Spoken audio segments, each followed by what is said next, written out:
Показываю вам казацкую станицу на Кубани, свою историческую родину, родину моего отца, станицу Старощербиновскую Краснодарского края. Это Ейский район, нет, это Щербиновский район, да?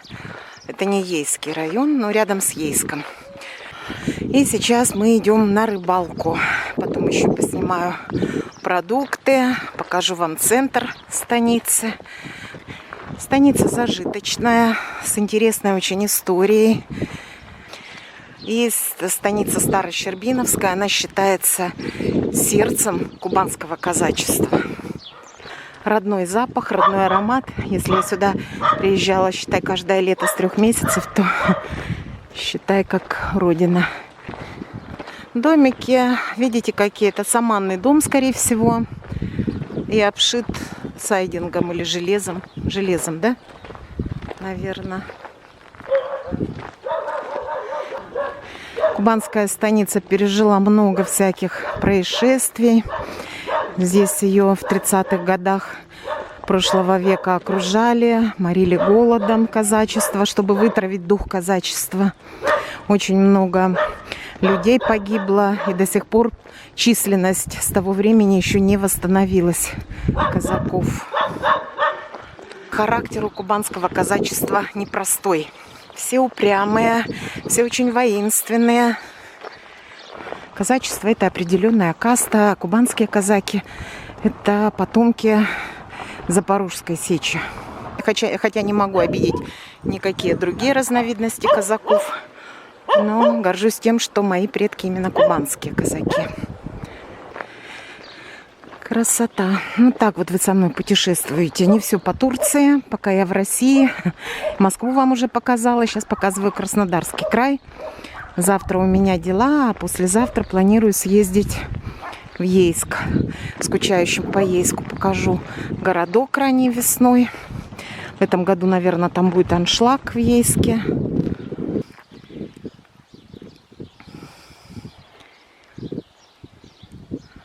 Дома, магазинчики. А там он уже плавни, где рыбку ловят.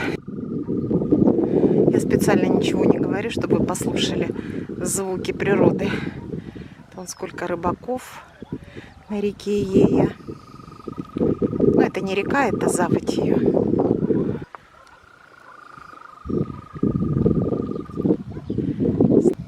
И сколько примерно рыбок ловите? Да? Да. А в основном тарань? Тарань, да. Тарань, тут за ней заходит, бывает судачок. Судачок бывает, да? В этом году не было, и в этом году она очень малая.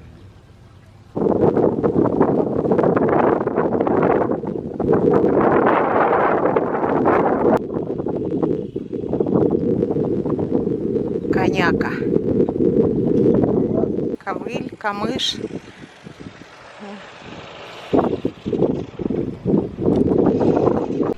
А это улов. Это тарань. 2 десятка. Угу, такая вот рыбешка.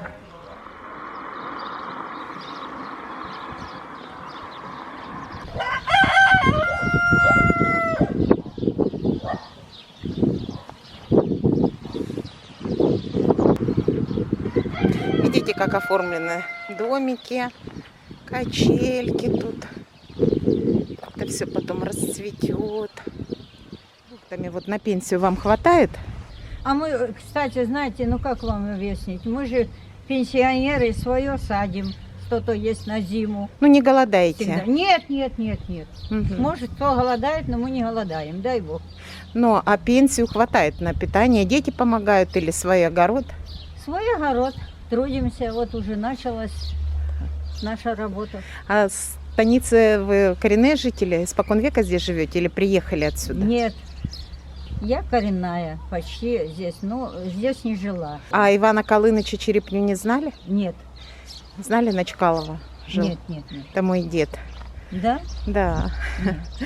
Но я вышла замуж и уехала, потом мы приехали в 94-м. Так он живой или нет? Нет, он, нет, он уже. Нет. Вот так мы нормально живем, слава богу. Дай Ну, бог. станица такая чистая, Ну, красивая. это еще она некрасивая, летом будет очень красивая.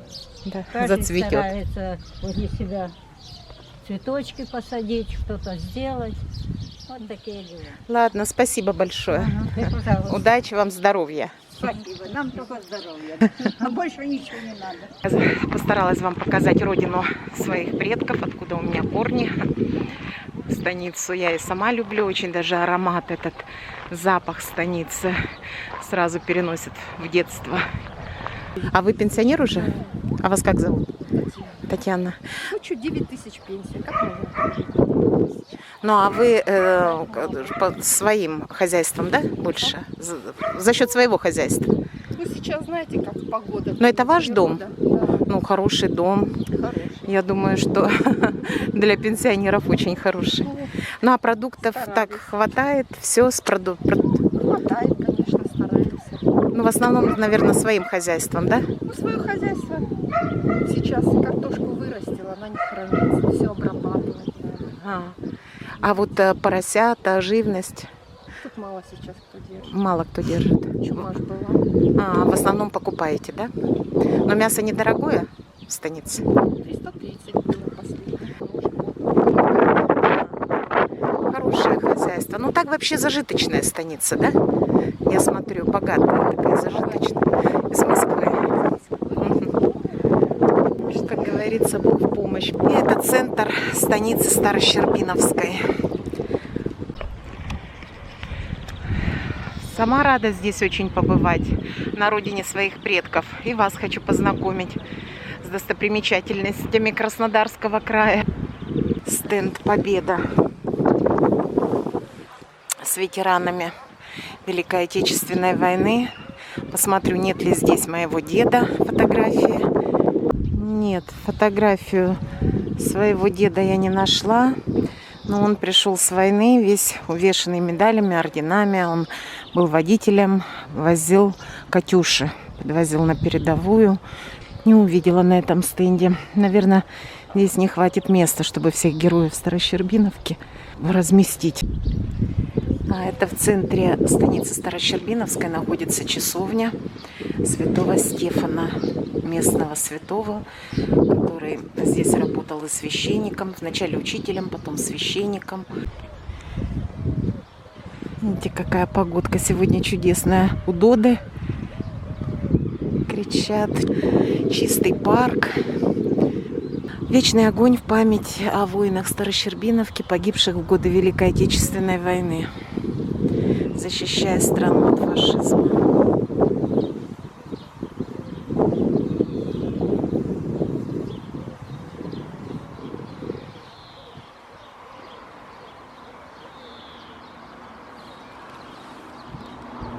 Памяти павших за Отечество в 1794-1917 годах. Это кубанские казаки. Памяти павших в гражданской войне 1918-1920 годы. Тоже красноармейцы. Памяти жертв Голодомора и политических репрессий. У меня бабушка, отца, мать пережила Голодомор. Очень рассказывала страшные истории о том времени. Труженикам тыла в Великую Отечественную войну 1941-1945 годах. Памяти павших в Великой Отечественной войне 1941-1945 года. Память ликвидаторов аварий на Чернобыльской АЭС. Это все жители станицы Старощербиновской. Памяти павших в локальных вооруженных конфликтах. Молодцы казаки, чтут память своих предков. Это ведь не город какой-то крупный, это станица. Что хочу сказать про казачество. Казаки вообще, они мужчины с линцой. Воевать, да, герои, но работать как-то не очень получается у них. В основном, конечно, здесь работают женщины. Как говорится, любая работа им по плечу. Расскажу вам пример. У меня дед пришел с войны, он герой Отечественной войны, такой мужественный казак. Сидит на лавочке, а моя бабушка на крыше ремонтирует кровлю. Он сидит на лавочке и говорит: левее, правее. Невестка у меня работает постоянно, и черешня, и рыба, и по дому, и огород, и сад, и что она... Я, как городской житель, вообще для меня это ужасно тяжелый труд. А для нее это норма, повседневная норма жизни. Это испокон века идет. Мужчины на войне, а женщины на базу. То есть женщины в основном здесь работают за и мужчин, и за себя, и за того парня, как говорится. А это мы в магазине «Курочка» в станице Старощербиновской. И вот я хочу показать цены на колбасные изделия, сало с чесноком прокрученное, сосиски. Это в основном все куриное или разное? Разное. Ветчина, это вот сравните с московскими ценами. Корочка. Свинина, антрекот, мякоть, печень куриная. Это у нас машина, что ли, пашина свиная. Утка домашняя 280, а в Москве 400 утка домашняя.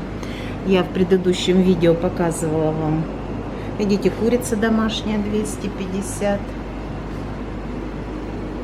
Окорок свиной 320. Антрекот говяжий 500. Ребро грудинка говяжий 430. Филе 670.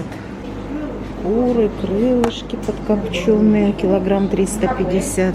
Ну, это типа зельца. Продукция местных заводов. Большой торговый комплекс «Орбита». Я купила 2 упаковки сала бутербродного. Это сало, перекрученное с зеленью и с чесноком, в Москву. И колечко печеночной колбаски. Натуральное, я думаю, вряд ли такое купишь в Москве. Так, и мы потихонечку выходим из центра. Сейчас еще хлеба кубанского возьму вкусного. А поскольку редисочка, девушка? 70. Пучок, да? Да. А лук? 25 зелень. 25, по 25 зелень. Масло воронежское 490 килограмм, кущевское 350. Видите, видимо, от масла зависит стоимость, от жирности, может быть.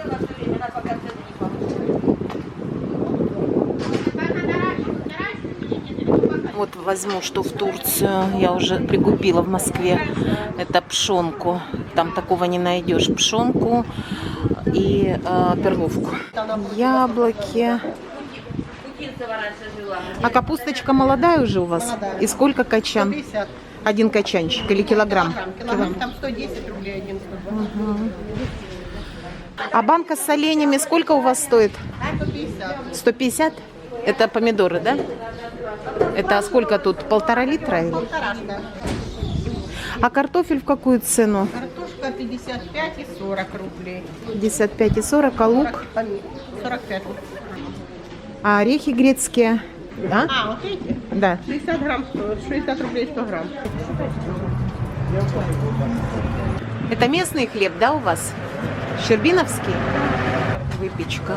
А одну булочку черного можно? А и пакет. Вот это бородинский хлеб такой здесь. Небольшую я взяла булочку. А это местный. Местного завода. Не заворачивается, потому что он Ну да, горячий. что, да, он горячий. Он 35 рублей булка.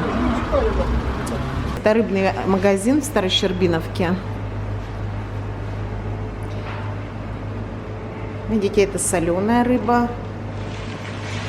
А это кефаль. Это пеленгаз. Пеленгаз. И в какую цену он? 150. Килограмм. Да, такой 150, такой 100. Ага. Здравствуйте. Где там, Саша? А это 100 и тюлька. Ну, это типа хамси. Что-то. А хамси вот это сколько? 80 рублей килограмм. Мгм.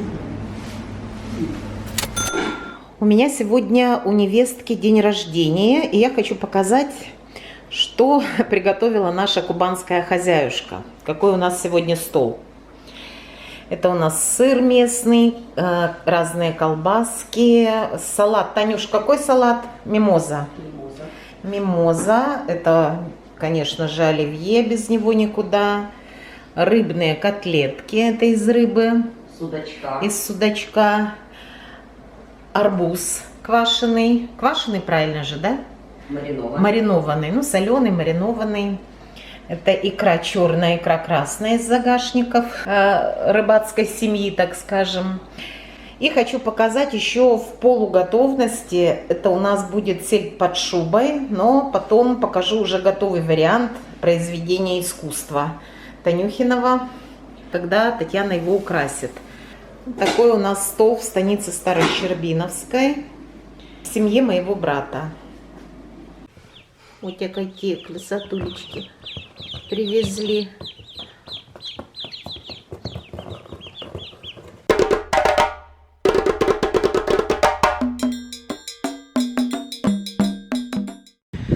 Ну, все в Ейске. По многочисленным просьбам хочу показать вам курортный город Ейск. Понастроили новых красивых домов, каких-то центров, зимние катки, где можно кататься на коньках. Становится красивый, прямо настоящий, хороший курортный город. Проезд в городском транспорте 26 рублей. Ребра 500. Это баранина? Да, да, да. Ребра 500 килограмм. Ребра 500, остальное 550. Такие вот цены в Ейске на продукты. Так что приезжайте в Ейск. Сколько мы знакомы? Ну, лет 25 точно. Лет 25, да.